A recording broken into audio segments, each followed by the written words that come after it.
executive order the president. He came out now. Are you organized up here?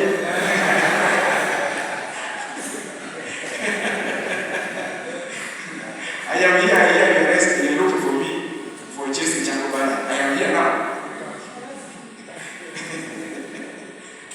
So, Chakobani, in the past, for those who are older, if you move in Northern Uganda here, where there are no gardens, you will not see the. As the executive order states, this is an order from His Excellency the President, and it is an order that must be followed and implemented. It is not an order coming from anybody. It is an order coming from the fountain of order.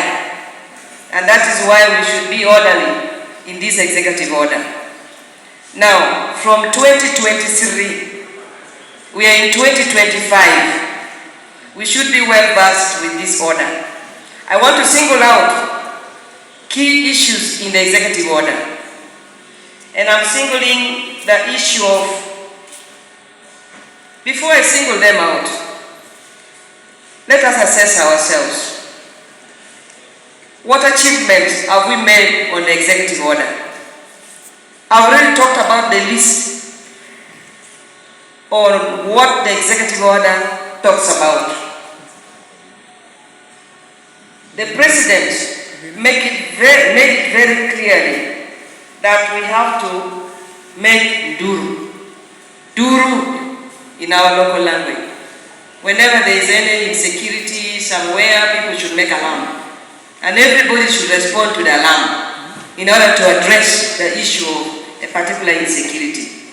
Then it is followed by the response. How do we respond to insecurity in our own areas? How? Do we get a quick response from security personnel?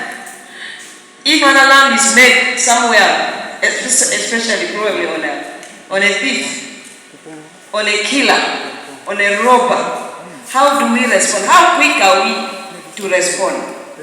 That is what the President is talking about. 3, our security roads.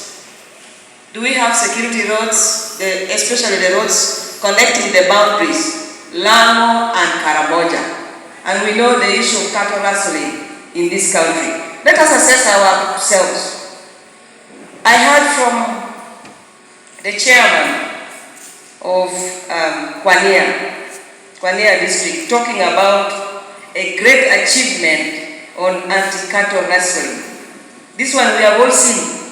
There is some peace in Lamu sub-region brought about by that response from the security personnel addressing cattle rustling in this region. That one we have already given a credit, even myself. Though not 100%, but there is a credit because we see the security. We see it and we feel it, we enjoy it, we sleep in our houses now. Farmers are able to go to their gardens. I want to report back to you on the executive order number 3. As Kone district, we are at par. We don't have much issues concerning Chakobani. As you are aware, we are surrounded by water, 64% water. So on that one, we don't have much about to talk about it. But on the issue of environment degradation, which my counterpart from Lira talked about, that is something which is actually disorganizing us so much.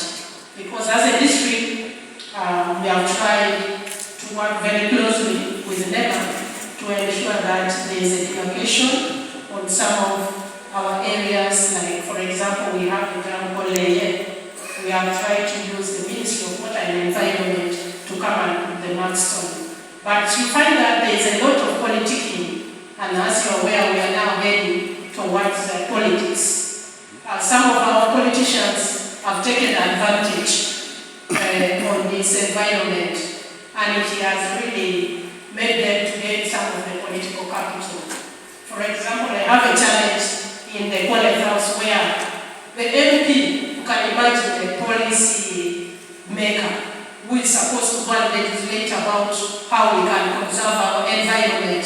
But he goes and edges on the public, telling the public that we can survive on rice. And when you get the RDC, stoned to death. So this is the statement which is in circulation. So in this, we want NEMA to come boldly, to come and work with us and also help us protect it, because we want to conserve the environment. As you are coming along, you could have found that some of the rice growing is still there. However, we need enough police enforcement to come and enforce us. In our former meetings which we were engaged with the 5th Division Commander a year ago, we were guided that RDC should not be on the forefront.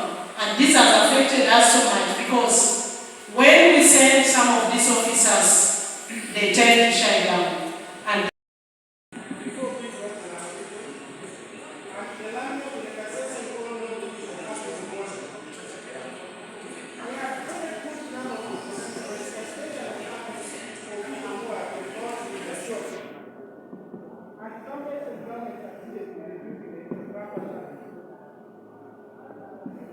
we are privileged to have been given the responsibility to protect and love this land. There is a fund in the Ministry of Energy. The UN Environment gave us $8 million for environment. The funds are lying there. Unfortunately, the minister, they had to give gas cylinders to people in Kampala.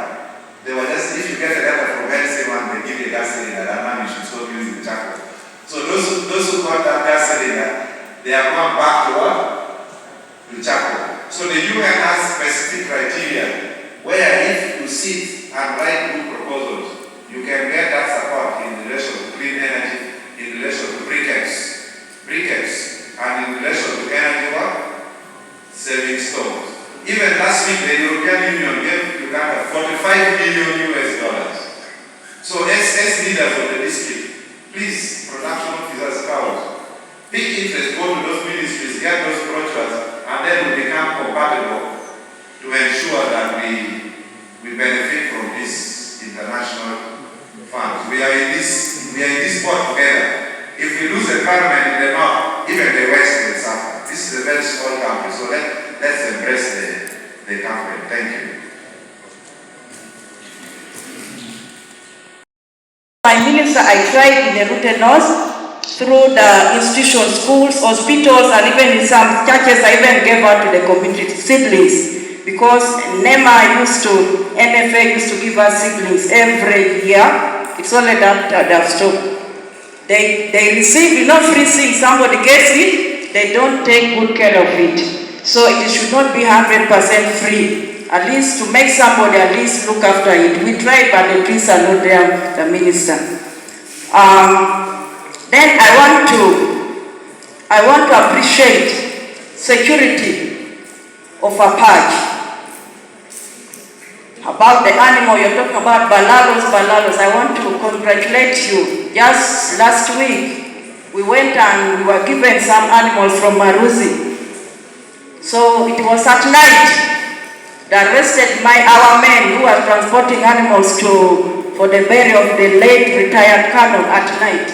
It was at 1. So when they arrested, we tried pleading, but they told us nobody's above the law. Thank you for watching Lango News channel. Please subscribe for more updates.